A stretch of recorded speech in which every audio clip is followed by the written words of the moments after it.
మంచి గుడి కట్టారు, ఆ గుడిలో విగ్రహాన్ని ప్రతిష్ఠించారు. బండారాయి ఉందిగా, దాన్ని తీసుకొచ్చి విగ్రహం పాదముల దగ్గర వేశారు. ఊరిలో వాళ్ళందరూ ఒక చేతిలో పూలదండ, ఒక చేతిలో కొబ్బరికాయ తీసుకుని వస్తున్నారు. పూలదండ ఎవరికి ఇస్తున్నారు? కృష్ణ విగ్రహానికి. కొబ్బరికాయ ఎక్కడ కొడుతున్నారు? పాదాల దగ్గర ఉన్న బండరాయికి. ఒక్కొక్కరు ఎన్నిసార్లు కొడతారు? కనీసం 3 సార్లు. ఊరంతా అప్పుడు కొట్టుకుంటూ ఉంది బండరాయి. అంతకుముందు ఏమనేది బండరాయి, దాని మీద కూర్చున్నాడు కదా, ఇప్పుడు దాన్ని ఉల్లి తీసుకొని కొడుతున్నాడు కదా.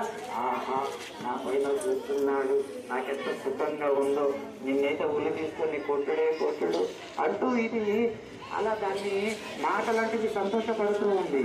ఇక ఎప్పుడైతే విగ్రహం దగ్గర వేశారు, అందరూ కొబ్బరికాయతో కొడుతున్నారు, అప్పుడు మొత్తుకుంటా ఉంది బండరాయి. ఏమని?